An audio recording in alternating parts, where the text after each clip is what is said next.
नमस्कार। आज होगी मनीष मुंदड़ी से मुलाकात। इनेलो के युवा नेता, युवा वर्ग की आवाज जो कि इनेलो पार्टी के प्रति संघर्षरत हैं। जानकारी लेंगे आने वाले समय के लिए पार्टी की क्या नीतियां हैं, क्या संघर्ष रहेगा। मुलाकात करते हैं। नमस्कार, कुरुक्षेत्र भूमि न्यूज में आपका स्वागत है। आज कुरुक्षेत्र भूमि फिर आपको लेकर पहुंचा है ग्राम पंचायत मुंदड़ी जो कि जिला कैथल में पड़ता है। और आज हमारे बीच खास मुलाकात हम आपके करवाने जा रहे हैं युवा नेता इनेलो पार्टी के प्रदेश महासचिव मनीष मुंदड़ी जी से। और आज हम जानेंगे कि इनकी पार्टी के प्रति किस प्रकार का रुझान है और क्या सोच लेकर ये चल रहे हैं। सर नमस्कार। नमस्कार जी, बहुत बहुत सर स्वागत है आपका कुरुक्षेत्र भूमि न्यूज में। तो मनीष जी बताना चाहेंगे कि किस प्रकार की सोच आपकी पार्टी के प्रति है। देखिए जी, हमारी तो सोच शुरू से ही इनेलो पार्टी के प्रति बड़े दिल से रही है और आज भी, पहले भी थी और आज भी हमारी सोच में कोई फर्क नहीं है। और जैसा कि आप देख भी रहे हो, मैं किसान परिवार से बिलोंग करता हूँ। जो किसानों की आवाज़ को उठाता है, मैंने उसी पार्टी को चुना है। आज चौधरी अभय सिंह चौटाला जी जो इनेलो पार्टी के सर्वसर्वा है, वो ही जो किसानों की आवाज़ है, विधानसभा में लगा लो या कहीं धरना प्रदर्शन में लगा लो या मंडियों में लगा लो, तो वो ही जाके उठाते हैं। तो मेरे हिसाब से जो मैंने चुना है, तो इस बात का मुझे फ़ख्र है कि मैं किसान परिवार से हूँ और मैंने ऐसी पार्टी को चुना है कि जो कि किसान हितैषी है, जो कि किसानों के हक में बात करती है, किसानों के प्रति अपना अच्छा व्यवहार रखती है जी। तो सर बात करें जैसे कि आजकल एक भयंकर बीमारी ने पूरे भारतवर्ष को चारों तरफ से घेरा हुआ है, जकड़ा हुआ है। तो सर उस बारे में आपकी क्या राय है? एक जनता को क्या संदेश, क्या मैसेज, उसके जो बचाव हैं, कोरोना जैसी भयंकर बीमारी आज पूरे देश को खाई जा रही है, सर इस बारे में आपकी क्या सोच है? देखिए, कोरोना एक वैश्विक महामारी है। इसका यहाँ नहीं अपितु पूरे वर्ल्ड पे एक इफेक्ट पड़ा है बहुत ज़्यादा। तो बहुत से डॉक्टर वैज्ञानिक इसकी जांच में लगे भी हुए हैं, लेकिन जो एक बात निकल के सामने आई है वो ये आई है कि इसका इलाज अभी तक नहीं मिल पा रहा। इसका इलाज यही है कि हम सावधानी बरतें, अपने घरों में रहें, बहुत ही ज़रूरी काम के लिए घर से बाहर निकलें, अन्यथा अपने घरों में रहें। और घर से जब बाहर से घर आए तो अपने हाथों को अच्छे से धोए और सावधानी बरतें, सैनिटाइज करें। तो इसका तो यही है कि कोरोना ने पूरे देश को मतलब एक तरह से जकड़ा हुआ है। बावजूद इसके कि जहां इतना बड़ा संकट देश पे है, कोरोना अपने पूरी चरम सीमा पे है। मेरे हिसाब से 2 लाख के आसपास केस हो चुके हैं आज पूरे भारत में। हरियाणा के लगा लो तो मेरे हिसाब से 3,500-4,000 हज़ार के आसपास केस हो चुके हैं, कितने हो चुके हैं।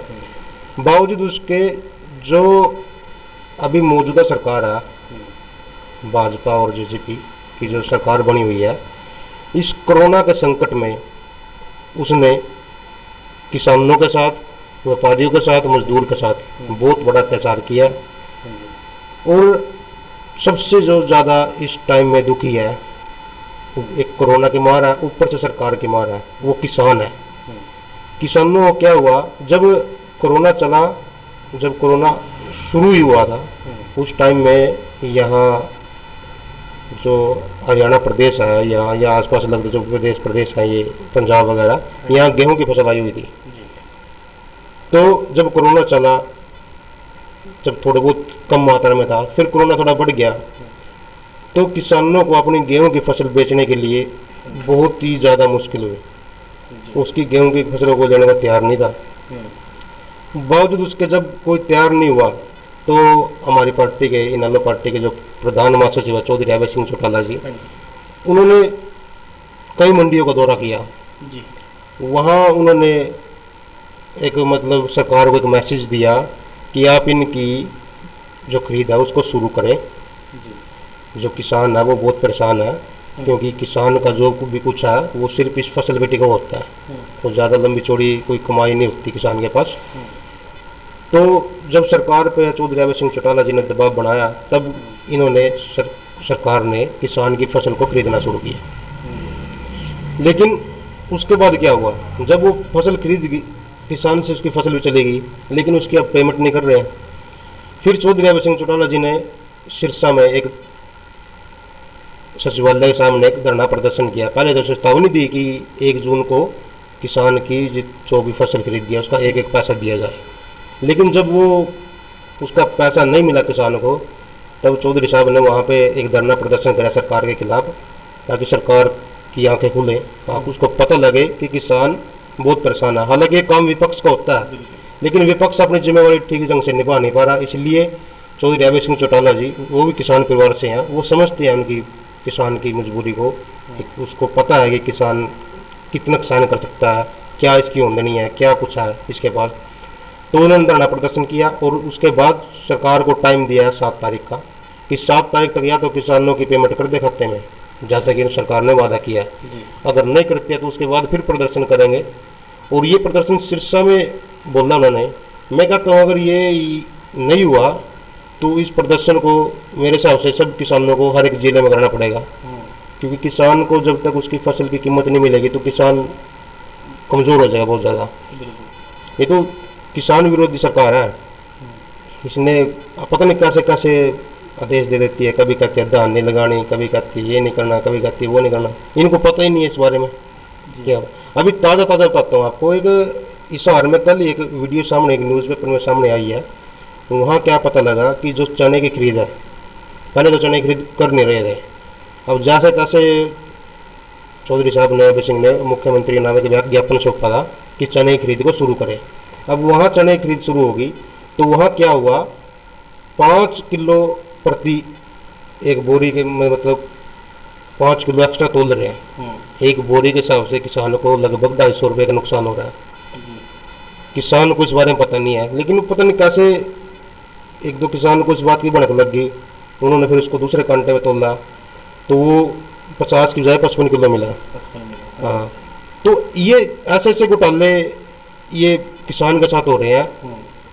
हालांकि चाहिए ये कि जैसे सरकार कहती है भाई कोरोना चला हुआ है, कुछ छूट देंगे, कोई विशेष सुविधा देंगे, बावजूद इसके सरकार ने किसानों को लूटने का काम किया, उसको परेशान करने का काम किया है। ये सरकार काम कर रही है। अभी कोरोना में क्या नहीं हुआ, अभी ये कोरोना चला हुआ था, एक और बहुत बड़ा घोटाला हुआ, शराब घोटाला, बड़ा चरम पे उसका बहुत हुआ बना। लेकिन क्या हुआ, उसकी SIT बिठाने के बजाय SCT बिठा दी कि आप जांच तो करो लेकिन उस पर कोई रिपोर्ट ना बनाओ। तो मेरे हिसाब से ये सरकार नहीं चाहती कि जो ये घोटाला हुआ है शराब का लॉकडाउन के अंदर, कि इसको ये ऊपर आए, सरकार की इसमें मिलीभगत है, इसलिए सरकार नहीं चाहती कि ये ऊपर आए। और ये ऊपर आना चाहिए ताकि लोगों को इनका पता लगे, वो सारे सामने आए कि लॉकडाउन के दौरान ये किसने मतलब ये गुनाह किया। भी जब सरकार ने शराब की बंदी की हुई थी तब भी शराब किसने बेची है। कुछ नाम आए हैं, कुछ मतलब अभी बहुत बड़े नाम आने थे इसमें, बहुत ऊंचे लेवल तक के, क्योंकि ये कुछ छोटी मोटा ये नहीं था भी कुछ 1-2 अधिकारी के थ्रू ऐसी बात हो, ये बड़ा तकड़ा गिरोह था। अगर ये ठीक ढंग से जांच होती इसकी तो इसमें बहुत कुछ आना था। तो ये घोटाले कर रही है सरकार, किसान के साथ भी कर रही है और ये शराब घोटाला कर रही है। तो ये है।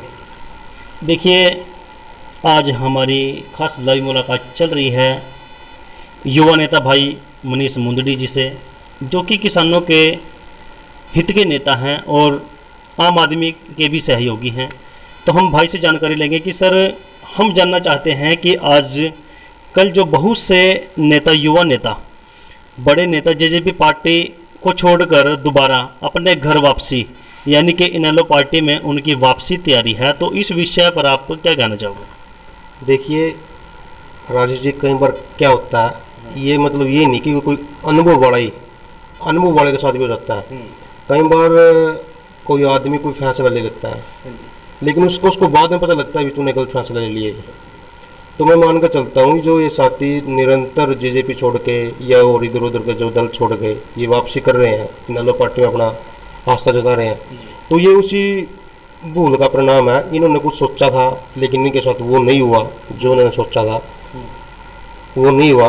और ये अच्छा भी है, ठीक है, पार्टी के लिए बहुत अच्छी बात है और उन साथियों के लिए भी अच्छी बात है, क्योंकि उन साथियों को शायद वहाँ वो मान सम्मान ना मिल रहा हो, इसलिए वो वापसी करना चाह रहे हो। जी तो ये तो निरंतर मैं लगातार देखता रहता हूँ, मैं पार्टी से मेरे पास भी न्यूज़ आती रहती है, लगातार देखता हूँ निरंतर। कोई जेजेपी से कोई कांग्रेस से लगातार ज्वाइन करते रहे। अभी भी एक मतलब यहाँ कैथल हल्के से भी एक मतलब युवा साथियों का ग्रुप है, वो मेरे से भी टच में है। टाइम लगते ही मैं उनसे वो अभय सिंह से मुलाकात भी करूँगा, चौधरी साहब से, और उनको ज्वाइन भी करवाऊँगा। तो ये तो हर जगह है। अब देखना आप कुछ ही टाइम बाद मेरे हिसाब से कोरोना से पहले शायद ये जेजेपी खत्म हो जाए। हाँ, ऐसा भी हो सकता है, क्योंकि जो लोगों की उम्मीद थी उस उम्मीद पे खरे नहीं उतरे हैं।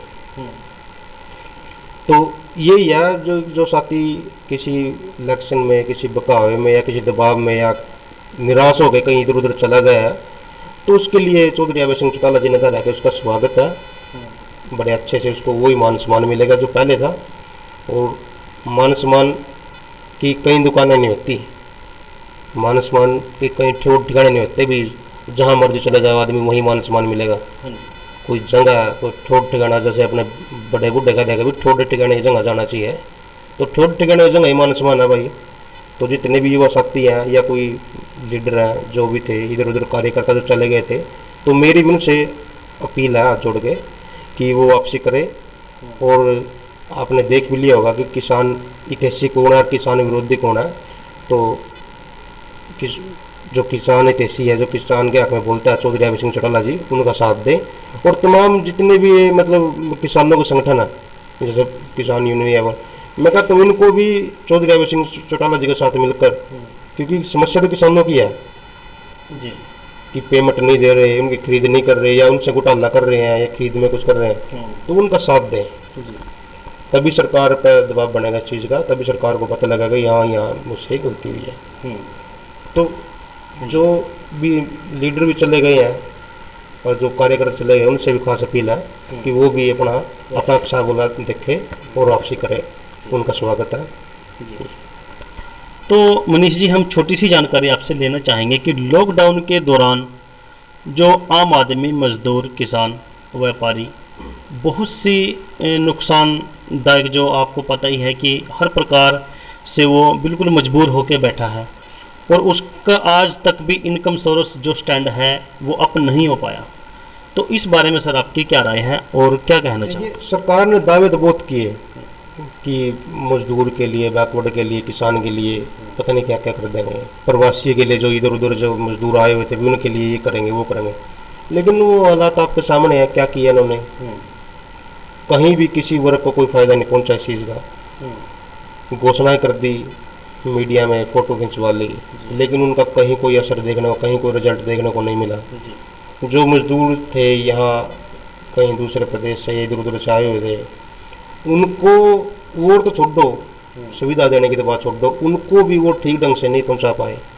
उनको बड़ी कठिनाइयों का सामना करना पड़ा। वो भूख से तंग रहे, खाने से पीने से तंग रहे, रहने से तंग रहे, चलने फिरने से बहुत, मतलब कईयों को तो देखा मैंने वीडियो, पैदल चल के इधर उधर जा रहे हैं वो, उनकी मतलब सुविधा नहीं कर पाई सरकार। तो ये मतलब ये रवैया ठीक नहीं है सरकार का। सोचना चाहिए था जब पहले ये अंदाज़ा हो गया था कि कोरोना जैसी वैश्विक बीमारी, क्योंकि ये तो है नहीं कि भी यहीं से शुरू हुई है, ये तो विदेश से शुरू हो गया ही है। तो जब इसका थोड़ा आइडिया था, अंदाज़ा था, तो इसकी सुविधाएं मेरे हिसाब से पहले करनी चाहिए थी। सोचना चाहिए था भी यहाँ वहाँ इधर उधर मजदूर जो नौकरी के लिए या कोई मजदूर दिहाड़ी के लिए आए हुए हैं, उनके लिए क्या करना चाहिए। यहीं छोटे मोटे उद्योग थे जो, वो भी बंद करा दिए, छोटा व्यापारी भी दुखी है। हालांकि छोटे उद्योग थे जो, वो एक चार दीवारी के अंदर चल सकते थे, वहाँ उनके खाने पीने की जो मजदूर थे उनकी व्यवस्था हो सकती थी, उनके रहने की खाने की व्यवस्था हो सकती थी, तो उनका नुकसान भी नहीं होना था।